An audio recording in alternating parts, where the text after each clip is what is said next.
Greetings and happy Casual Friday.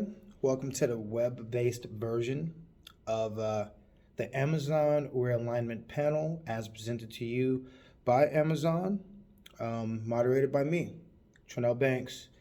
Back to day one. I want to thank all of you guys for attending, and for those of you that are following via PowerPoint, or those of you that will be attending via watching the YouTube, welcome to our, again, as I previously stated, our realignment panel here at Amazon. We are going to discuss some changes that will be implemented to make Amazon the very best it can be. So let's follow along and go to things that you already know. What can we say about Amazon? Ranked number one shopping website. Fortune 500's world's most admired company. Brand Finance Global 500 and Brand Finance Global 500 top 10 11 years running. Number 5 most trusted brand globally. Time Magazine's most influential company 2021 to 2022. Best managed company 2022. Those are our successes. These are our accolades. But we could always do more. We could always expand. And this meeting is not necessarily talking about things that we already do. For growth's sake, we need to talk about the opportunities we have to become a more well-rounded, oiled machine.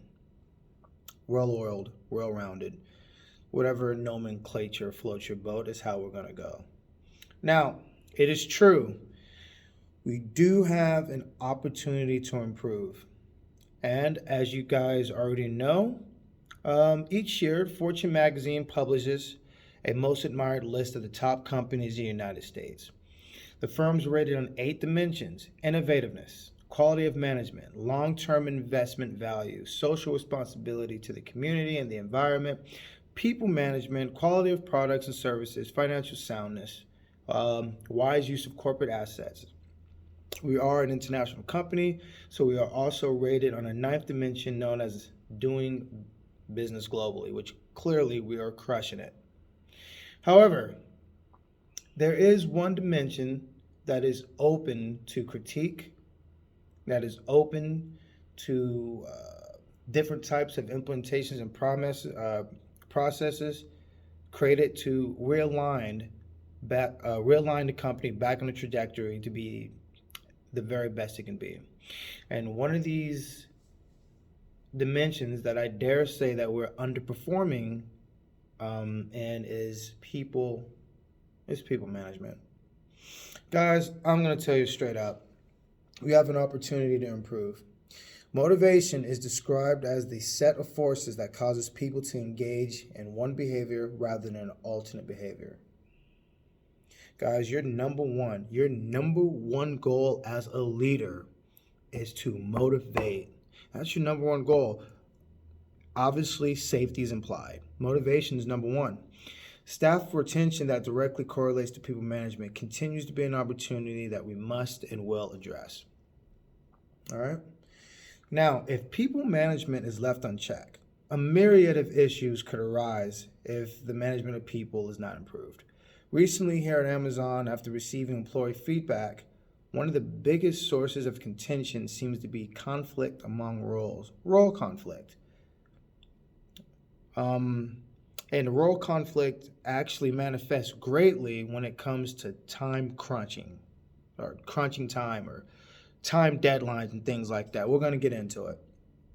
Role conflict and what you should know.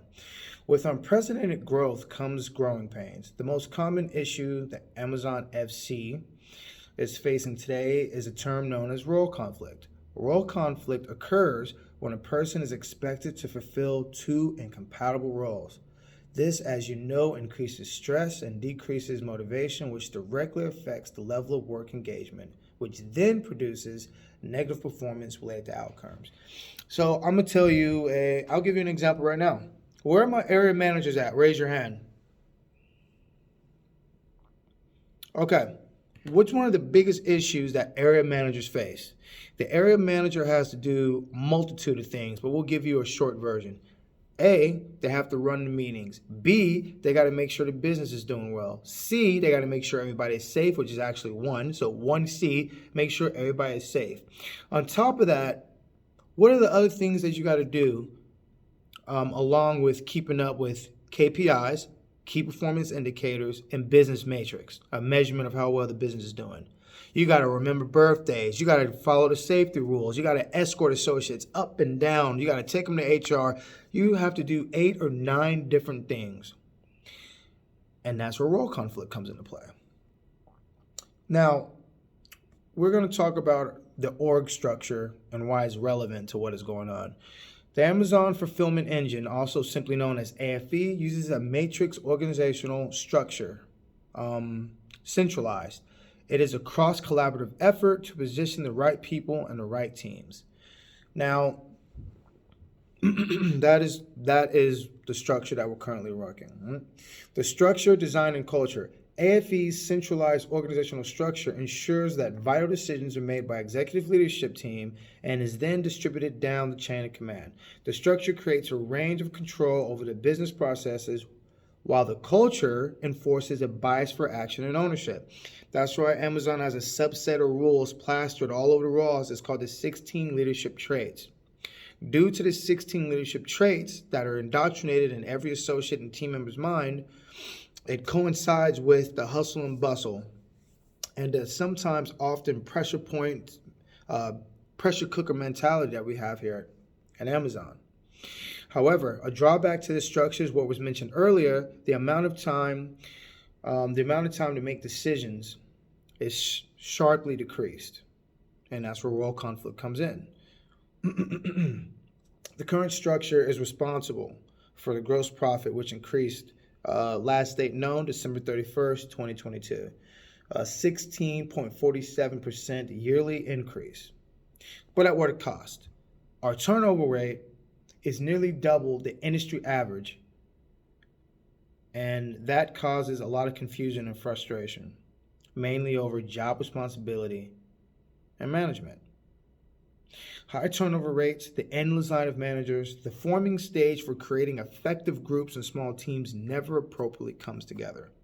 Haven't you guys ever wondered why we get an area manager at Amazon? He sticks around for maybe one peak.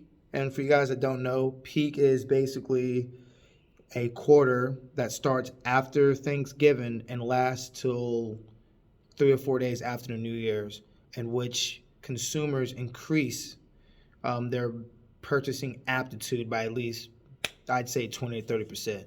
So you're looking at 5-hour days, 16 hours. Crunch. And that also contributes to an issue that we're having, but that will be a separate issue in which we'll talk about work-life balance. That one is actually under the dimension of quality of management, but right now we're sticking with people management. Now, let's talk about conscious culture.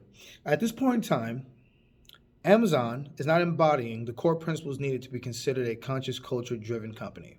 To combat this issue, Amazon will hold a mandatory screening of Conscious Capitalism Unpacked, an exciting foray into the death-defying, beautiful, and exciting world of capitalism, Consciously Unpacked, by Raj Sisodia. Upon viewing this context, strategies will be implemented to realign the company back to that of a conscious culture. Now, we will do this by using Kotter's 8-step program adopted by Amazon. Number 1, we're going to highlight the urgency.